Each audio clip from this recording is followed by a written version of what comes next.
sport comme vous devez l'entendre. Le podcast de Jojo avec Joseph-Antoine Bell.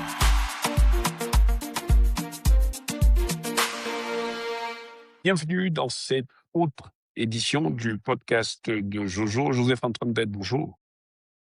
Bonjour André Michel. C'est un plaisir de vous retrouver, Jojo, à quelques jours de la Coupe du Monde. On est à moins d'une semaine environ. On va parler beaucoup de Coupe du Monde, de 3 pays en particulier, et pour des raisons qu'on découvrira très vite, du Sénégal, de la RD Congo et du Cap-Vert. Mais on parlera également des journées FIFA qui ont eu lieu il y a quelques jours, des matchs amicaux auxquels le Cameroun, par exemple, n'a pas participé. On essaiera de comprendre pourquoi. Et puis, on va terminer avec un mot sur la Champions League, la reine des compétitions de clubs dans le monde, remportée cette année par le Paris Saint-Germain. Mais on va parler surtout de comment le PSG a construit notamment ce deuxième sacre en dehors du terrain. Mais pour commencer, la Coupe du Monde. Le Sénégal est présenté, commençons par ça, par certains, Reuters notamment et Opta, comme un des grands favoris côté africain. Et une des raisons pour lesquelles le Sénégal est ainsi présenté, c'est le travail fait au cours des dernières années par ses sélectionneurs respectifs. Jojo, quand on dit le Sénégal est le grand favori africain, qu'est-ce que vous entendez? Qu'est-ce que vous en faites? Je pense justement que il ne faudrait pas que les uns et les autres se trompent. Il ne faut pas que nos auditeurs, surtout nos auditeurs africains, se trompent. Tous ces instituts de sondage sont beaucoup plus fins qu'on ne pense. Euh, Quand ils disent le Sénégal est le favori africain, favori à quoi?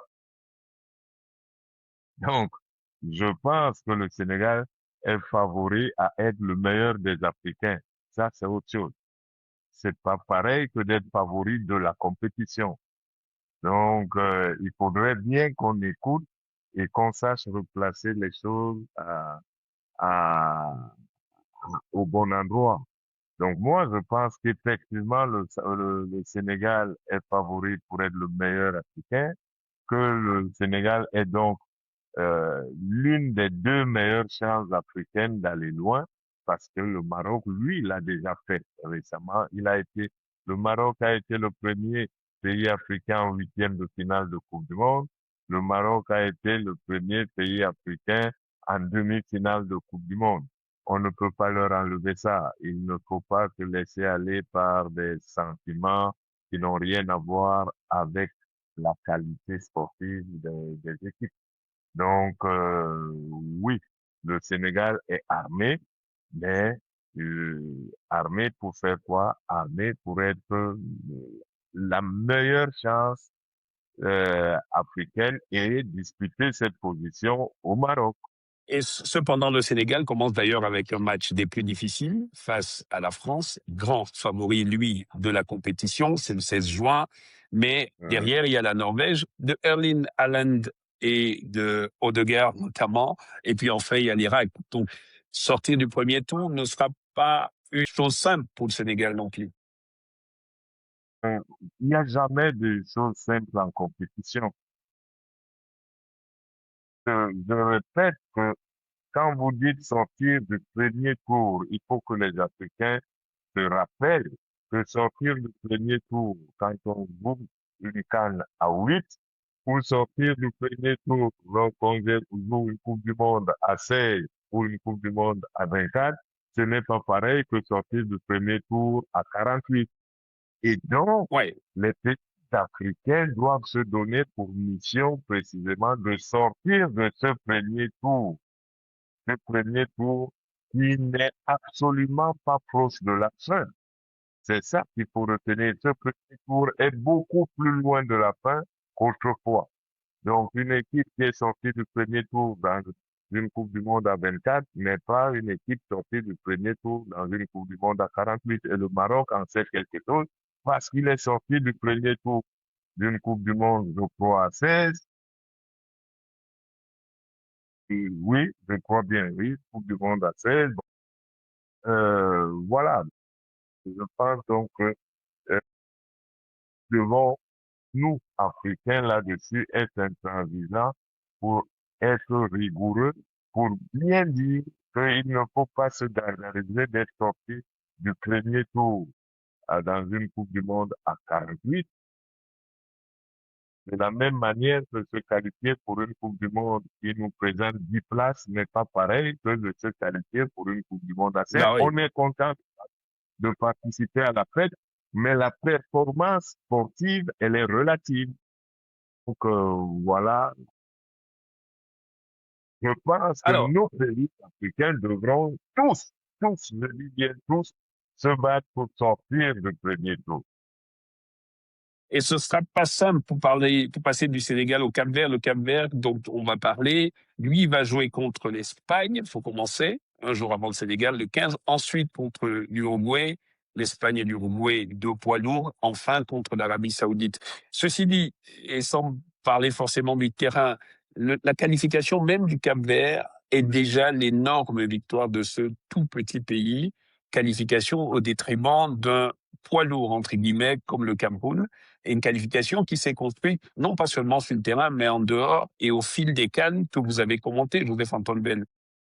Oui, le Cap-Vert avait été très bon lors de la CAN en Côte d'Ivoire, mais il faut se rappeler que le Cap-Vert était absent de la CAN suivante.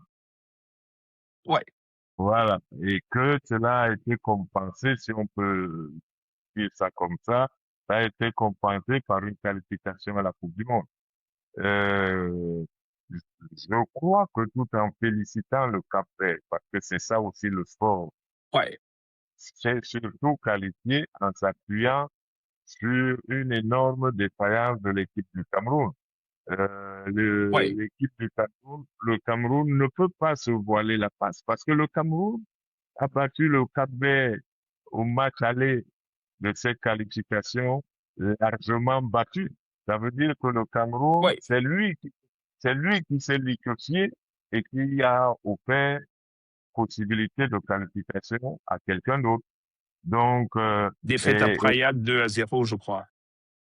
donc le Cap-Vert, le Cap 1-0 ou 2-0, mais en tout cas défaite quand même. Et donc, le Cap-Vert a su profiter de cela. Bravo à lui, mais ça ne peut pas nous faire oublier que le Cameroun a été euh, fautif, a été défaillant. Et ne peut s'en prendre qu'à lui-même. On reviendra sur le Cameroun quand on va parler des journées FIFA. Un autre pays dont je veux parler, mais pour des raisons vraiment pas sportives à la fin, c'est la République démocratique du Congo. On devrait être en train de célébrer le retour du Congo à une Coupe du Monde après sa participation en 1974. On en est à se demander maintenant si cette participation, on ne sans avoir commis aucune faute. Si le pays ne se prépare pas à connaître une épreuve encore plus difficile, faute de pouvoir se préparer comme il se doit, on lui impose une quarantaine, on lui impose de ne pas jouer des matchs amicaux, tout cela à cause d'une épidémie d'Ebola qui se déroule, tout compte fait, très loin de joueurs qui jouent pour l'essentiel en Europe. En fait, le Congo est victime du principe de précaution. Ce n'est pas sa faute, mais les autres pays se disent il vaut mieux prévenir que guérir, donc on veut éviter des morts, donc on ne sait pas. Euh, il faut avoir regardé de plus près. On vous dit juste qu'il y a Ebola au Congo et que l'équipe du Congo vient chez vous. Et donc les hommes politiques, ils se disent toute personne qui souffrirait d'une quelconque fièvre ensuite, on dira que les dirigeants avaient été négligents et donc, non, pas de Congo chez nous. Vous savez très bien qu'en 2015, il y avait déjà Ebola et que le Maroc avait refusé la CAN, qui s'est alors déroulée en Guinée équatoriale sans que personne ne meure d'Ebola. Mais Ben voilà. le Maroc avait déjà refusé. Et donc là, le Congo, nous, du sport, nous savons très bien que tous les joueurs du Congo ne sont pas congolais au quotidien. Ils ne vivent pas au Congo, ils sont pas au contact d'Ebola. Et que s'il y a 3 ou 4 dirigeants qui viennent du Congo, c'est facile à contrôler. Mais il faut y mettre de la volonté d'ouverture et c'est dommage que on pense plus à se barricader qu'à recevoir ces jeunes gens qui jouent pour certains en Espagne, en Belgique. Donc, c'est dommage. Et ça va perturber effectivement l'équipe du Congo qui ne peut pas, non pas qu'elle va pas s'entraîner, elle va trouver, elle trouve des solutions, mais ça vous perturbe parce que d'une part, vous ne faites pas comme vos plans l'avaient prévu. Ensuite, vous avez un peu le sentiment d'être ostracisé sur quelque chose euh, qui ne dépend pas de vous. Donc forcément, vous êtes quelque part.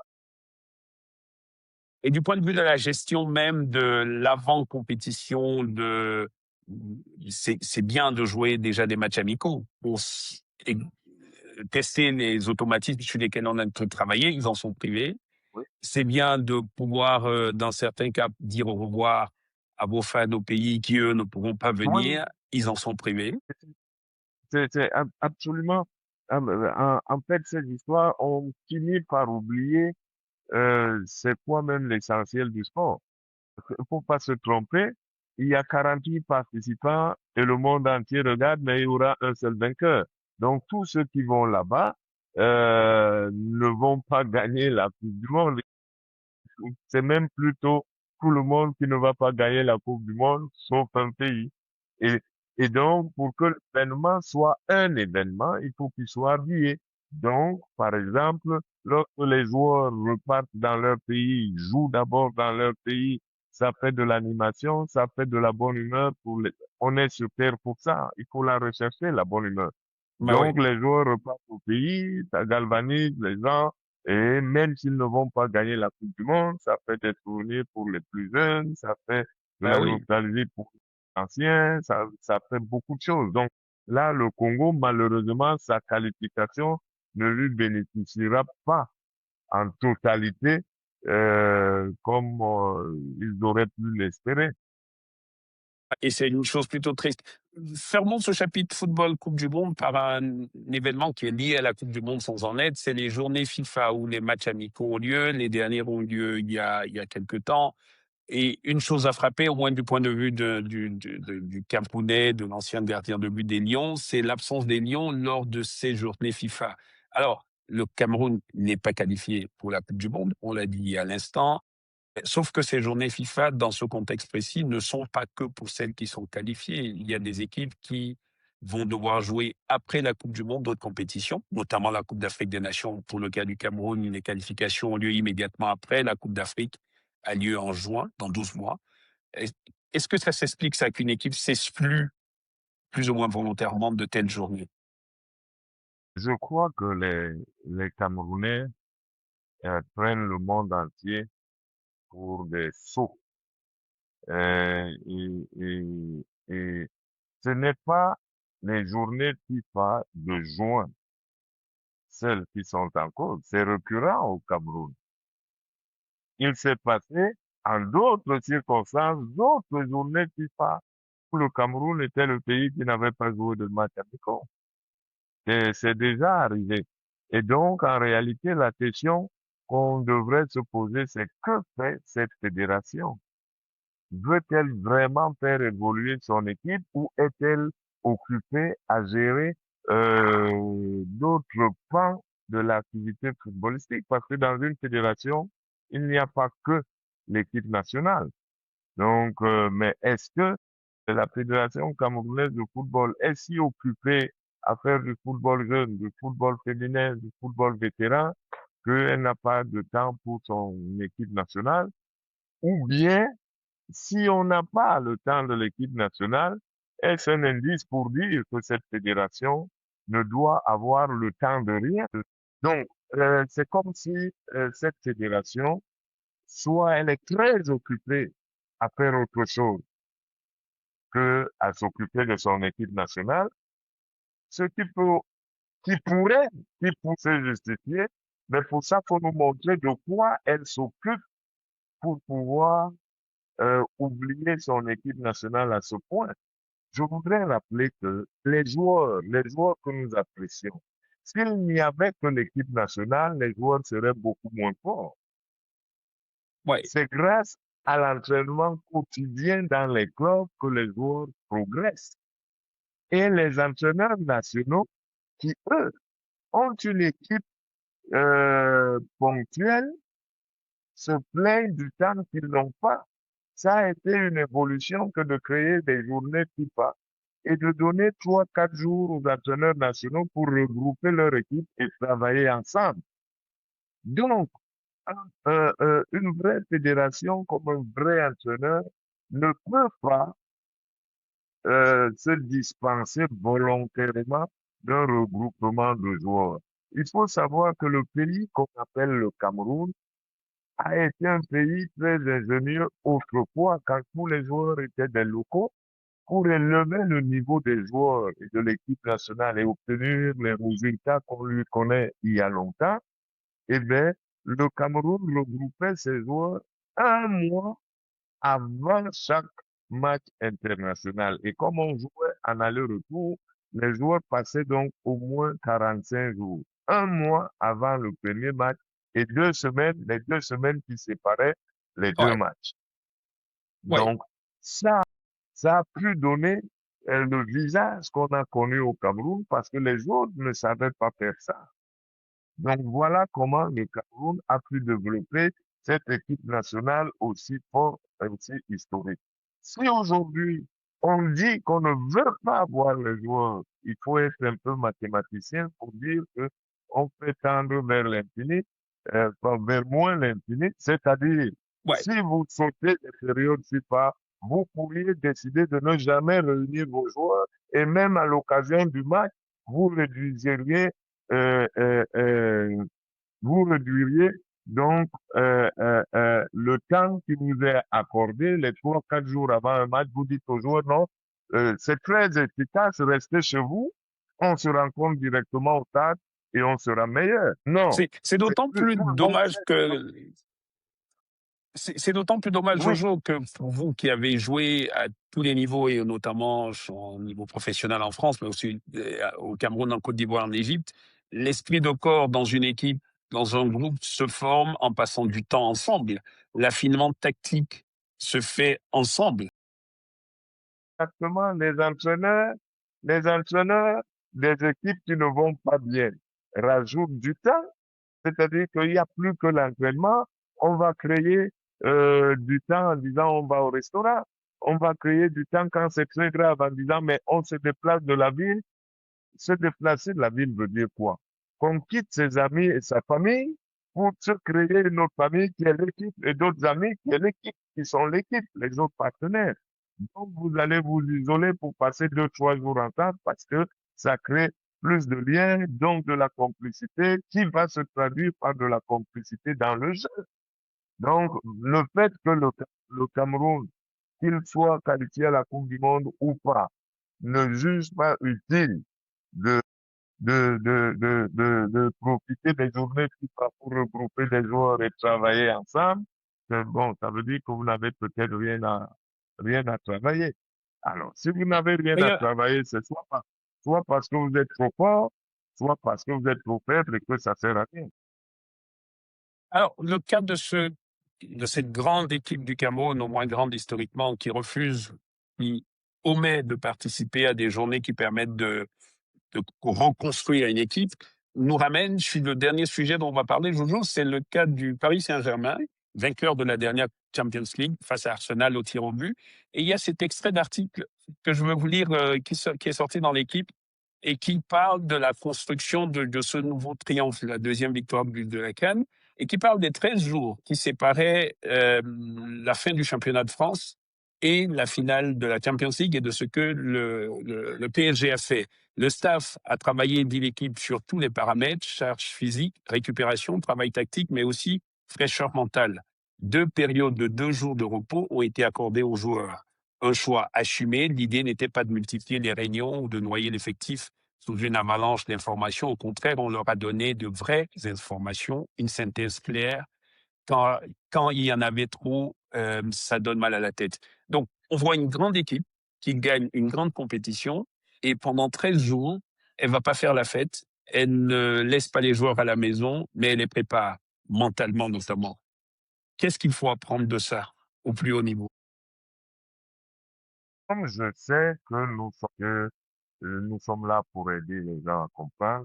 Faudrait pas retenir le chiffre 13. Il n'est pas important. Les 13 jours, c'est pas ça qui est important. C'est de dire qu'est-ce qui s'est passé avant la finale. Dans le temps qui séparait le PSG de son dernier match de la finale. Donc, ça peut être 13 jours, ça peut être 3 semaines, ça peut être une semaine. Donc, en fait, c'est le temps qui nous sépare de la finale. Et donc, en réalité, j'ai déjà eu à parler de l'école, disant, faut pas compartimenter, faut prendre des exemples. Eh bien, à l'école, qu'est-ce qui se passe? Vous avez, deux cours qui se suivent, par exemple. Donc, supposons qu'un prof soit en retard. Ce que font les élèves ou les étudiants entre-temps, c'est qu'ils bavardent en attendant le prochain professeur. C'est une occupation. Mais il y en a qui peuvent en profiter pour lire, pour jeter un coup d'œil et mettre ce temps à profit. Donc, en fait, une équipe a besoin de temps. Et maintenant, c'est aux encadreurs et notamment à l'entraîneur de juger de quoi son équipe a particulièrement besoin. Comme lors des révisions avant examen. Personne ne sait quels seront les sujets d'examen et donc la période qui vous sépare de la fin de cours à l'examen, qu'est-ce que vous faites? Vous révisez, mais vous révisez quoi? Vous devez réviser quelque chose qui a trait à l'examen, qui probablement va arriver. Il y a des chances. Donc là, c'est exactement ce que devrait faire chaque équipe et c'est ce qu'a fait le Paris Saint-Germain. Nous sommes sortis de la saison dernière où on a beaucoup joué. Nous avons eu des blessés en début de saison. On les a récupérés juste à temps pour finir la saison. Qu'est-ce que nous faisons dans ce cas? Oui, les footballeurs ne doivent jamais s'arrêter, ils doivent faire quelque chose. Mais maintenant, quelle est la durée de ce qu'on fait? Qu'est-ce qu'on fait? Quelle est l'intensité? Et qu'est-ce qu'on apporte aux joueurs? Il y a des choses où vous vous rendez compte, l'entraîneur, quand il est bon, a des idées qu'il veut partager. Il veut être dans la tête de chacun de ses joueurs. Mais comment va-t-il partager tout ça? Ça peut être par des exercices sur le terrain, comme ça peut être par des causeries, comme ça peut être par de la vidéo. C'est à lui de voir. Mais en même temps, ne jamais oublier qu'il ne faut pas se retrouver à pas assez de travail ou à trop de travail. Trop de travail. Le travail lui-même, j'ai toujours dit depuis le temps où j'étais joueur, travailler davantage, c'est une chose, mais travailler mieux, c'est beaucoup plus Ouais, efficace. Donc, travailler ouais. davantage, vous ne pouvez pas en réalité travailler davantage parce que le corps ne peut certainement pas faire davantage. Mais vous pouvez travailler beaucoup mieux, c'est-à-dire en apportant à chacun soit ce qui lui manque, soit à développer ce qui est déjà son point fort. Voilà le genre de choses qu'on fait. Merci Jojo, parce que ce sont des choses importantes pour les sportifs notamment et des choses dont on a discuté dans le cadre des podcasts de Kobo Sport qui sont également disponibles en ligne sur notre site kobosport.com, mais sur des plateformes de médias sociaux également. Ceci met fin à cet autre épisode du podcast de Jojo. Merci d'avoir été avec nous et à la prochaine. C'est le podcast de Jojo avec Joseph-Antoine Bell, une production Kobo Sport.